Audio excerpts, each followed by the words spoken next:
L'ange du Seigneur l'annonça à Marie. Et elle conçue du Saint-Esprit. Réjouis-toi, Marie, comblée de grâce, le Seigneur est avec toi. Tu es bénie entre toutes les femmes, et Jésus, le fruit de tes entrailles, est béni. Sainte Marie, Mère de Dieu, priez pour nous pécheurs, maintenant et à l'heure de notre mort. Amen. Voici la servante du Seigneur. Qu'il me soit fait selon ta parole. Réjouis-toi, Marie, comblée de grâce, le Seigneur est avec toi. Tu es bénie entre toutes les femmes, et Jésus, le fruit de tes entrailles, est béni.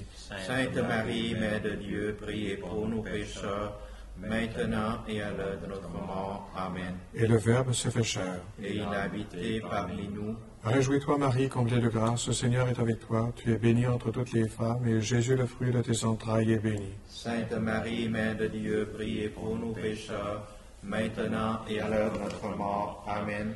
Prie pour nous, Sainte Mère de Dieu, Afin que nous soyons dignes des promesses de Jésus-Christ. que ta grâce, Seigneur, se répande en nos cœurs. Par le message de l'ange, tu nous as fait connaître l'incarnation de ton Fils. Conduis-nous par sa passion et par sa croix, avec le secours de la Vierge Marie, jusqu'à la gloire de sa résurrection, par son nom Jésus, le Christ, notre Seigneur. Amen.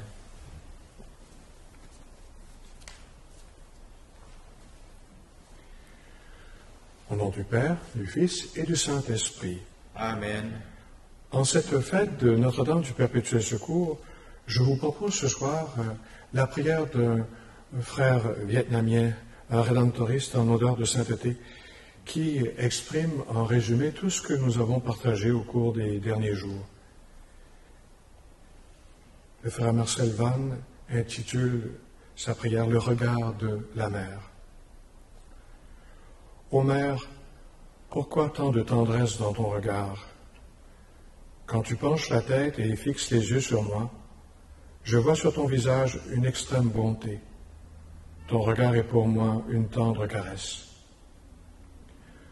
Ô Marie, que ton regard est attachant, je crois y lire ton ardent amour, ta profonde compassion pour mon âme et pour ma vie toute remplie de souffrances.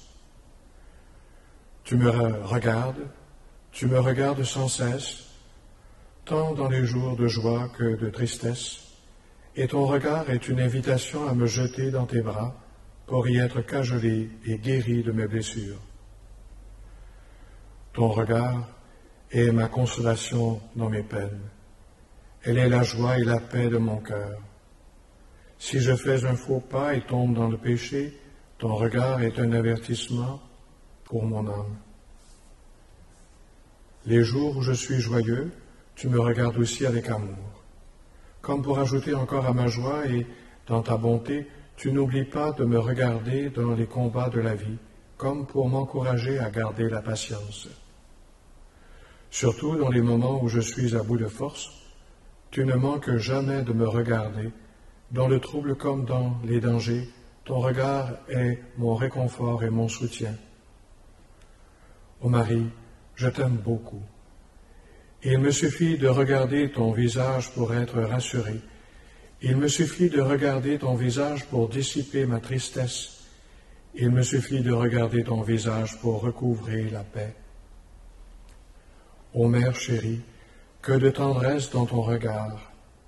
Regarde-moi jusqu'à mon arrivée en paradis, jusqu'au moment où, comme englouti dans la pupille de tes yeux, je contemplerai avec toi le Dieu d'une tendresse infinie. C'est tiré des écrits de Marcel Vann.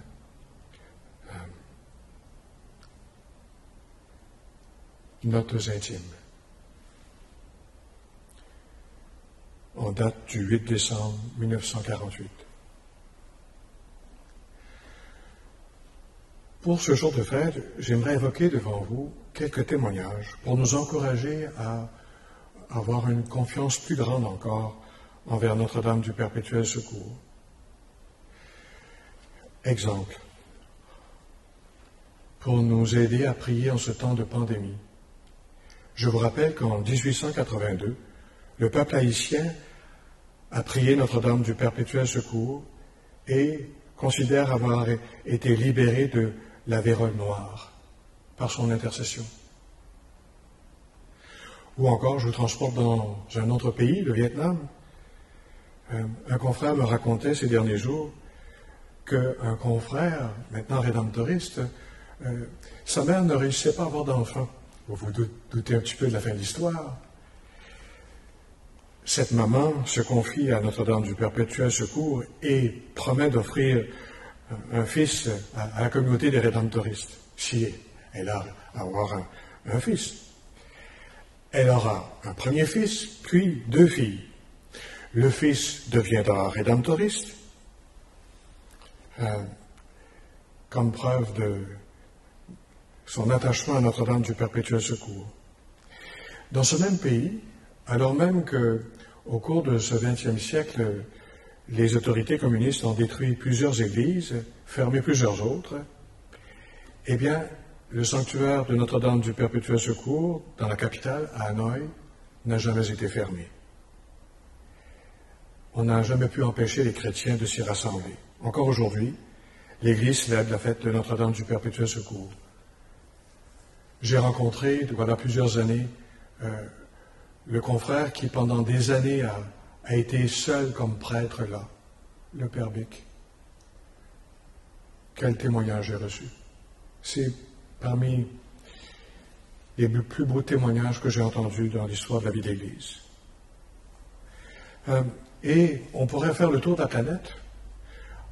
Chaque semaine, des milliers de pèlerins participent à la neuvaine perpétuelle à Singapour et à Baclaran, aux Philippines. Notre-Dame du Perpétuel Secours est présente sur tous les continents. Elle secourt toute personne qui la prie avec confiance. En notre chère Amérique du Nord, on prépare aussi la fête de Notre-Dame par une neuvaine de prière. Et cette année, c'est un peu spécial parce que j'ai entendu et vu plusieurs témoignages de groupes de prière un peu partout en Amérique du Nord, des gens qui prient Notre-Dame du Perpétuel Secours. La pandémie les a en quelque sorte excités à prier davantage Notre-Dame du Perpétuel Secours. Une amie me disait qu'en notre terre canadienne, elle faisait circuler, et c'est même en Acadie, une icône de Notre-Dame du Perpétuel Secours. Et à son témoignage, elle insistait que la prière a augmenté en zèle dans beaucoup de familles. Comme quoi, voyez, Notre-Dame qui rassemble des familles, des groupes. Il y a quelques années, je me rappelle du témoignage d'un homme plutôt robuste, une armoire à glace, à la voix. Il avait l'air rough. Mais il prend la peine de s'entretenir plus longuement avec moi, alors que j'étais dans une de ces paroisses de Charlevoix pour la prédication d'une retraite paroissiale ou d'une mission. Et il me raconte, en me montrant un vieux tableau de Notre-Dame du Perpétuel Secours. En me le montrant, la peinture était un peu délavée, dans un vieux cadre. Il me raconte qu'un bon matin, en allant porter ses poubelles de l'autre côté du chemin, il voit un tableau, la tête à l'envers, par terre. Il lui donne un coup de pied, finalement réussit à retourner le vieux cadre en question. C'était un vieux tableau de Notre-Dame du Perpétuel Secours. Il l'amène à la maison, il dit « Oh, peut-être sauver le cadre ». Et sa fille, le voyant, lui dit « Papa, pourquoi est-ce que tu ne pries pas Notre-Dame pour qu'elle t'aide justement à guérir de tes maux de tête ?» De fait, l'homme avait des maux sévères de migraine, puis les médecins ne réussissaient pas à soulager sa douleur. Eh bien, il m'avouait, j'ai prié Notre-Dame, puis j'étais guéri. On pourrait continuer la liste avec toutes sortes d'histoires. Il m'en vient une autre encore à l'esprit pour vous montrer que ce n'est pas juste des guérisons qui sont arrivées, mais comment la piété des fidèles a été comme augmentée. Lors d'une mission, cette fois dans l'Ouest canadien, je rends service à une paroisse francophone dans un milieu anglophone. Et puis, mon regard est attiré vers, justement, une représentation de Marie. En m'approchant, je vois bien que c'est Notre-Dame du Perpétuel Secours. Et là, j'inspecte l'icône plus en détail, je la retourne, et à l'arrière, quelle fut ma surprise? Le père rédemptoriste en question, qui avait prêché la mission par là, voilà bien des décennies avant que j'y vienne, c'est le même père qui était venu aux îles de la Madeleine et puis qui avait prêché une retraite à mon père. Lui-même était venu à la maison, puis quand je suis arrivé à Saint-Anne-de-Beaupré, il me révéla qu'il était venu à la maison alors que j'étais pas plus haut que 3-4 pommes. Toutes sortes de petites connivences pour nous dire que le Seigneur prend soin de nous. C'est que des détails, que peut-être des fioretti, mais pour qui a la foi, c'est des clins d'œil de Dieu. Comme quoi Marie, la mère de Dieu et notre mère, perpétuel secours, prend soin de nous. Eh bien, si vous le voulez, en ce jour de sa fête, nous allons lui redire simplement 3 Ave. Puis je vais vous inviter après à présenter tout notre pays, à mettre notre pays sous la protection de Marie. Comme nos évêques nous y ont invités voilà plusieurs semaines, je voudrais vous inviter à dire avec moi cette prière de consécration à Marie. Disons d'abord quelques Ave. Réjouis-toi, Marie, comblée de grâce, le Seigneur est avec toi. Tu es bénie entre toutes les femmes, et Jésus, le fruit de tes entrailles, est béni. Sainte Marie, Mère de Dieu, priez pour nous pécheurs, maintenant et à l'heure de notre mort. Amen. Réjouis-toi, Marie, comblée de grâce, le Seigneur est avec toi. Tu es bénie entre toutes les femmes, et Jésus, le fruit de tes entrailles, est béni. Sainte Marie, Mère de Dieu, priez pour nous pécheurs, maintenant et à l'heure de notre mort. Amen. Réjouis-toi, Marie, comblée de grâce, le Seigneur est avec toi. Tu es bénie entre toutes les femmes, et Jésus, le fruit de tes entrailles, est béni. Sainte Marie, Mère de Dieu, priez pour nous pécheurs, maintenant et à l'heure de notre mort. Amen. Et maintenant, je vous invite à dire avec moi, si vous le pouvez à la maison, cette prière de consécration.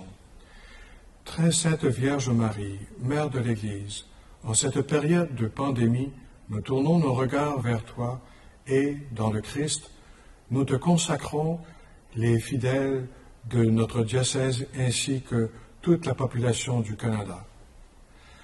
À l'Annonciation, en ton cœur,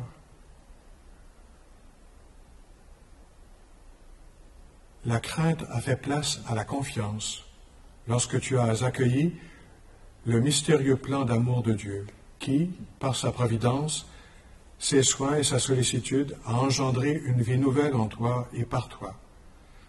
Intercède pour nous, tes enfants, nous t'en prions, Vierge très fidèle.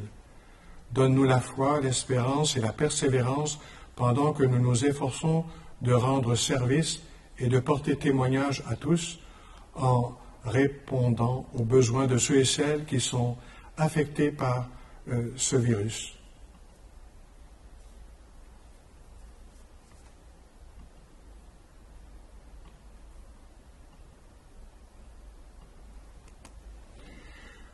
Debout, au pied de la croix, au calvaire, tu t'es uni aux souffrances du Christ et ainsi tu as contribué de façon unique au mystère de notre rédemption. Nous te supplions, santé des malades, d'attirer vers toi, dans ta compassion maternelle, les frères et sœurs de ton Fils Jésus et tous ceux et celles qui sont affligés par cette pandémie. Fortifie les mourants et réconforte les personnes qui pleurent, pour que nous puissions tous ressentir la grâce de guérison du Christ, notre divin médecin. Au Cénacle, après la résurrection, tu as accompagné les apôtres dans la prière pour l'effusion du Saint-Esprit.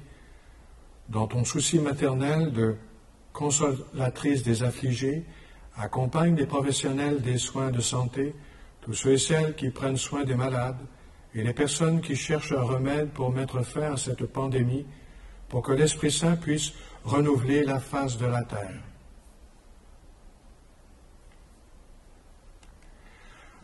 À nous tous, très chère Marie, Mère de tous les vivants, sois présente et répands ta tendresse tandis que nous levons les yeux vers toi, qui brille devant toute la communauté comme compagne miséricordieuse et compatissante sur notre chemin. À tant d'occasions, lorsque des fardeaux ont pesé lourdement sur leur cœur ou dans leurs nombreuses nécessités, Les fidèles chrétiens ont cherché refuge sous le manteau de ta protection. Viens à notre secours sans tarder, Mère de miséricorde, et délivre-nous des dangers qui nous entourent en ces heures de besoin. Veille en particulier sur les personnes âgées, faibles et malades, sur nos enfants et l'unité de nos familles, et sur toutes les personnes qui se dévouent si généreusement dans l'accomplissement et l'accompagnement pastoral envers ceux et celles qui sont dans le besoin, jusqu'à ce que nous trouvions tous sécurité et réconfort dans tes bras et dans ton étreinte maternelle. Amen. Et je voudrais étendre cette bénédiction, cet appel à la miséricorde divine, non seulement pour notre pays, le Canada, mais sur le monde entier. Parce que tant qu'on n'a pas un vaccin, une bénédiction pour le monde entier, aucune personne n'est en sécurité. Que Marie s'occupe de toute la planète Terre. Amen.